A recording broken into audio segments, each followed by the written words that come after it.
وفاقی وزیر برائے science and technology Fawad Chaudhry کے خلاف سپریم کورٹ میں توہین عدالت کی درخواست دائر کر دی گئی ہے۔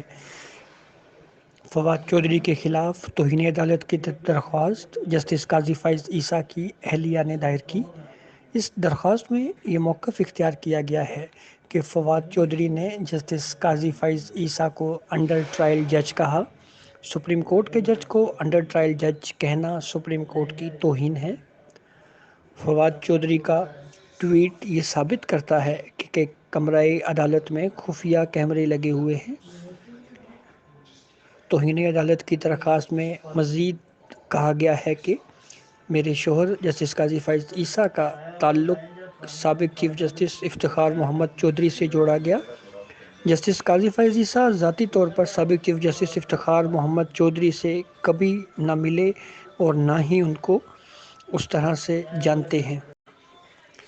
درخواست میں مزید کہا گیا ہے کہ جسٹس قاضی فائز عیسیٰ ذاتی طور پر سابق چیف جسٹس افتخار محمد چودھری کو نہیں جانتے۔ فواد چودھری کو یہ علم ہونا چاہیے کہ میرے شوہر بطور جج الیکشن نہیں لڑ سکتے۔ فواد چودھری نے اپنے حلف کی خلاف ورزی کی۔ فواد چودھری حدیبیہ پیپر ملز کیس کے فیصلے کی بنیاد پر میرے شوہر کی تصدیق کر چکے ہیں۔ درخواست میں کہا گیا حدیبیہ پیپر ملز کیس 3 رکنی جج صاحبان نے سنا تھا، لیکن نشانہ صرف میرے شوہر یعنی جسٹس قاضی فائز عیسیٰ کو بنایا گیا۔ حکومتی حامی یہ سمجھتے ہیں کہ جسٹس قاضی فائز عیسیٰ نے نواز شریف اور اسحاق ڈار کی حدیبیہ پیپر ملز کے معاملے کے اوپر مدد کی۔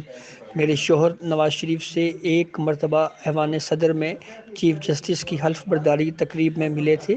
یہ حلف برداری کی تقریب ایوان صدر میں منعقد ہوئی تھی، جس میں تمام جج صاحبان اور ان کے اہل خانہ بھی موجود تھے۔ اس کے علاوہ میرے شوہر نے کبھی اسحاق ڈار میں اپنی زندگی میں ملاقات نہیں کی۔ جسٹس قاضی فائز عیسیٰ کے فیصلے ان کی غیر جانبداری کا عکاس ہیں۔ فواد چودھری کے خلاف توہین عدالت کی درخواست میں مزید کہا گیا کہ جسٹس قاضی فائز عیسیٰ نے نواز شریف اور اس کے اہل خانہ کی ملکیتی اتفاق شوگر ملز کے خلاف فیصلہ دیا۔ جسٹس قاضی فائز عیسیٰ نے کوئٹہ کمیشن رپورٹ مرتب کی، جس میں نون لیگ کے سینئر اراکین پر بات کی گئی۔ جسٹس قاضی فائز عیسیٰ نے جب یہ فیصلے دیے، اس وقت نون لیگ مرکز اور پنجاب میں حکمرانی کر رہی تھی۔ بطور chief justice Balochistan high court, justice قاضی فائز عیسیٰ نے JUI کے خلاف ایک فیصلہ دیا۔ جسٹس قاضی فائز عیسیٰ نے بطور chief justice Balochistan high court Peoples Party کے وزیر اعظم یوسف رضا گیلانی کے خلاف بھی ایک فیصلہ دیا۔ توہین عدالت کی درخواست میں سپریم کورٹ سے یہ استدعا کی گئی ہے کہ فواد چودھری کے خلاف توہین عدالت کی کارروائی چلائی جائے، فواد چودھری کو وزارت سے ہٹایا جائے اور ان کا ٹویٹر اکاؤنٹ مستقل طور پر بند کر دیا جائے۔